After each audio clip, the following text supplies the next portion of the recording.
જો તમે ઓપ્શન ટ્રેડિંગમાં લાખો રૂપિયાનું લોસ કરાવી ચૂક્યા છો તો આ વિડીયો તમારા માટે બહુ જ ઇમ્પોર્ટન્ટ રહેવાનો છે. આજે હું તમારા માટે લઈને આવ્યો છું કે ઓપ્શન ટ્રેડિંગમાં તમે લોસ કરેલું છે એ રિકવર કેવી રીતના કરી શકો છો.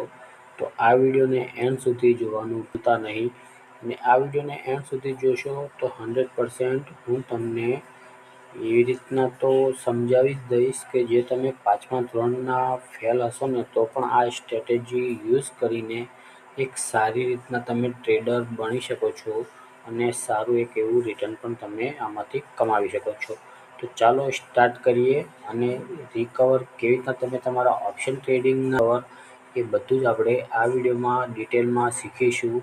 અને હા, બીજી વાત કે આ કોઈ આપણી ઓપ્શન ટ્રેડિંગ સ્ટ્રેટેજી નથી કે નથી કોઈ ઇન્ટ્રાડે ટ્રેડિંગ સ્ટ્રેટેજી. હું તમને આમાં એકદમ સિમ્પલ વેમાં સ્વિંગ ટ્રેડિંગ કરીને તમે લોસ કેવી રીતના રિકવર કરી શકો છો એ હું અહીંયા તમને શીખવાડીશ. કારણ કે ઓપ્શન ટ્રેડિંગ અને ઇન્ટ્રાડે ટ્રેડિંગમાં 93% ટ્રેડર આજે લોસમાં છે. તો તમે એ વાતને તો ભૂલી જ જજો કે તમે ઓપ્શન ટ્રેડિંગ કરીને અને ઇન્ટ્રાડે ટ્રેડિંગ કરીને તમે અહીંયાથી લોસ તમારું રિકવર કરી શકો છો. તો ચાલો સ્ટાર્ટ કરીએ. અને ઘણા લોકો એવી સ્ટ્રેટેજી તમને આપી છે જે તમને હંમેશા લોસમાં જ રાખ્યા છે, ભલે તમે ઓપ્શન ટ્રેડિંગ કરી હોય કે પછી ઇન્ટ્રાડે ટ્રેડિંગ કરી હોય. કોણ લોસમાં છે એ કમેન્ટ કરીને જરૂરથી જણાવજો. અને આપણે જઈએ હવે આપણા સ્ટ્રેટેજી ઉપર, જે સ્વિંગ ટ્રેડિંગની સૌથી બેસ્ટમાં બેસ્ટ સ્ટ્રેટેજી છે. તો સૌથી પહેલાં તો તમારે ઇન્ડિકેટરમાં જઈને તમારે એક SMA લગાવી દેવાની છે, જેમ કે સિમ્પલ મૂવિંગ એવરેજ, અને એની જે લેન્થ છે એ અહીંયા 50 જ રહેવા દેવાની છે. અને એ 50 રાખ્યા પછી બધું સેટિંગ જેમ છે એમ. તો આપણે અહીંયા 50 મૂવિંગ એવરેજ લગાવી દીધી છે, એડ કરી દીધી છે. 50 જે મૂવિંગ એવરેજ છે એ બરાબર. પછી તમારે આ જો એક હું તમને અહીંયા એક્ઝામ્પલ બતાવી દઉં. જ્યારે પણ 50 મૂવિંગ એવરેજ આવી રીતના ઉપરની સાઈડ જતી હોય ને, રાઇઝિંગ હોય ને, અને જો એના જોડે સપોર્ટ લઈને કેન્ડલ એક તમને ગ્રીન મળે, તો આ જો આ એક કેન્ડલ ગ્રીન બની અને મૂવિંગ એવરેજને સપોર્ટ લઈને નીચેની સાઈડ, પછી એના હાઈની ઉપર આપણે એન્ટ્રી કરવાની રહે છે. અને તમારો 1:1 અને 1:3 ટાર્ગેટ અહીંયા તમને અચીવ થતા દેખાઈ ગયો હશે. તો હવે બીજા એક કોઈ પણ સ્ટોકમાં હું તમને એક્ઝામ્પલ બતાવી દઉં. એકદમ ઇઝી છે આ સ્ટ્રેટેજી, કોઈ વધારે માથાકૂટ નથી અને એકદમ સિમ્પલ છે. જો તમે સાવ નવા હશો ને તો પણ આ સ્ટ્રેટેજીને યુઝ કરીને તમે એક સારું પ્રોફિટ પણ આમાં જનરેટ કરી શકો છો. તો જુઓ, સૌથી પહેલાં તો હું તમારું કન્ફ્યુઝન કાઢી નાખું છું. આ હંમેશા તમારે ડેલી ટાઈમ ફ્રેમમાં જ ટ્રેડ લેવાનો છે અને ડેલી ટાઈમ ફ્રેમમાં જ તમારે એનાલિસિસ કરવાની છે. અને પછી ત્યાં તમારે આ જે SMA છે ને, સિમ્પલ મૂવિંગ એવરેજ ઇન્ડિકેટરમાં જઈને એડ કરી દેવાનો છે. અને જે એનો આ જે લેન્થ છે ને એ 50 કરી દેવાનો છે. બીજું કંઈ જ છેડછાડ આમાં કરવાનું નથી, જેમ છે એમ જ રહેવા દેવાનું જ છે. બીજું કંઈ જ તમારે અહીંયા છેડછાડ કરવાનું નથી, બરાબર. તો આપણી અહીંયા એડ થઈ ગઈ 50 મૂવિંગ એવરેજ. અને જુઓ, જ્યારે પણ મૂવિંગ એવરેજ રાઇઝિંગ હોય છે ને, જેમ કે ઉપરની સાઈડ જુઓ અહીંયાથી આ મૂવિંગ એવરેજ જુઓ એકદમ ઉપરની સાઈડ રોકેટની જેમ ઉપર જઈ રહી છે. એવી રીતે જ અહીંયા સ્ટોકનો જે ચાર્ટ છે એ પણ ઉપરની સાઈડ જ જઈ રહ્યો છે, તમે જોતા હશો, બરાબર. તો હવે એકદમ સિમ્પલ વેમાં સમજી લો કે તમારે ટ્રેડિંગ કરવા માટે શું કરવું જોઈએ. હંમેશા મૂવિંગ એવરેજ આવી ઉપરની સાઈડ જ જતી હોવી જોઈએ.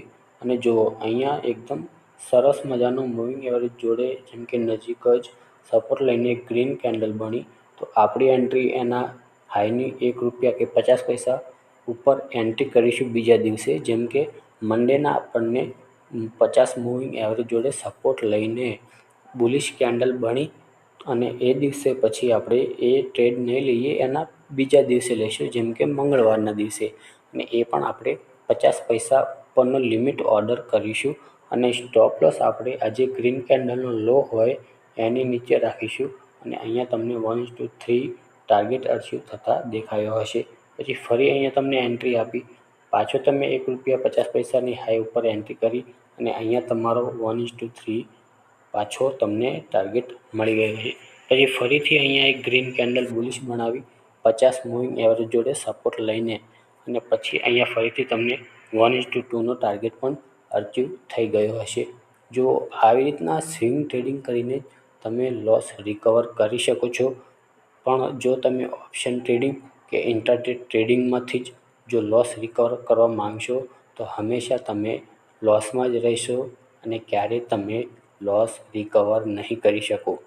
તો હંમેશા એટલું ધ્યાન રાખજો કે જેટલા પણ લોસમાં હોય એ ટ્રેડર સ્વિંગ ટ્રેડિંગ કરીને પણ લોસ રિકવર કરે છે. ભલે ઝડપી પૈસો નહીં બને, આમાં ટ્રેડ પણ તમને બહુ ઓછા મળશે, પણ એકદમ એક્યુરેટ હશે અને એકદમ તમને પ્રોફિટ પણ મળશે, ભલે થોડું થોડું મળે.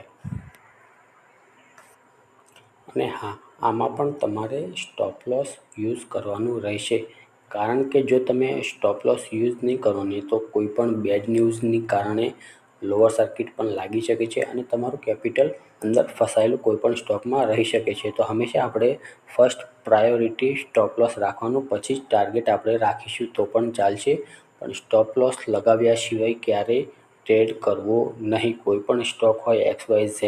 તો ચાલો હું તમને બીજા એક કોઈ પણ સ્ટોકમાં એક્ઝામ્પલ જુઓ. હવે એકદમ અહીંયા પણ સારું મસ્ત એવું ટ્રેડ, જેમ કે ટાટા પાવરનો શેર છે. જો અહીંયાથી મૂવિંગ એવરેજ તો રાઇઝિંગ તો છે જ, ઉપરની સાઈડ જઈ રહી છે, બરાબર. પછી એણે જો અહીંયા મૂવિંગ એવરેજની એકદમ નિયર જ સપોર્ટ લીધો, 50 મૂવિંગ એવરેજ છે ને ત્યાંથી સપોર્ટ લઈને ગ્રીન કેન્ડલ બની. તો જુઓ કેટલું સરસ મજાનું આ ટ્રેડ તમને 1:3 કે પછી 1:5 પણ અહીંયા તમને અચીવ થતાં તમારો ટાર્ગેટ દેખાયો છે. પછી જુઓ ફરીવાર અહીંયા એક ગ્રીન કેન્ડલ બની, એના આજુબાજુ જ 50 મૂવિંગ એવરેજના નિયર જ આને સપોર્ટ લીધો અને અહીંયા પણ તમને એકદમ સરસ મજાનું 1:3 ટાર્ગેટ પણ અચીવ થઈ ગયો છે. તો જો એકદમ સિમ્પલ તરીકે જ એન્ટ્રી છે. એન્ટ્રી કરવા માટે આમાં કોઈ તમારે રોકેટ સાયન્સ નથી યુઝ કરવાનું. જુઓ જેમ કે 50 મૂવિંગ એવરેજ જોડે કેન્ડલ ગ્રીન બને સપોર્ટ લઈને અને એની હાઈની 50 પૈસા કે ₹1ની ઉપર તમારે એન્ટ્રી કરવાની. જેમ કે જો અહીંયા આ કેન્ડલનો હાઈ છે એ હું તમને અહીંયા બતાવી દઉં, એક જ મિનિટ. 374 છે, તો આપણે 374.50 કાં તો પછી 375માં એન્ટ્રી કરવાની છે. જેમ કે તમે મંડેના એનાલિસિસ કર્યું અને પછી તમે ટ્યુસડેના ઓર્ડર કરશો, પંચ લિમિટ ઓર્ડર લગાવશો 374.50 અને ₹375 આ પ્રાઇસમાં તમે આમાં એન્ટ્રી કરી શકો છો.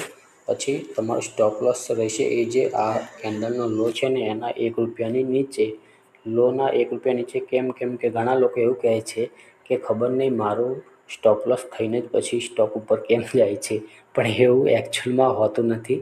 તો ₹1 નીચે રાખજો તો પણ તમને આમાં એક સારી રીતના મોમેન્ટમ પછી જોવા પણ મળી શકે છે, જો તમારું સ્ટોપ લોસ હિટ થયા વગર, બરાબર.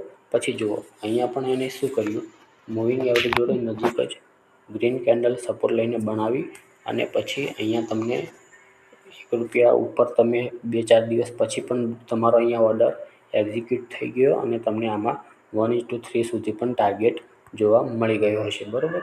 પછી જુઓ અહીંયા પાછળ પણ હું તમને બતાવી દઉં, અહીંયા એક ટ્રેડ સારો મળ્યો, પણ આ તમને 1:1 પછી સ્ટોપ લોસ તમારો થઈ ગયો હશે, કેમ કે આ કેન્ડલના લોની નીચે આણે બ્રેકડાઉન કરી દીધું હતું.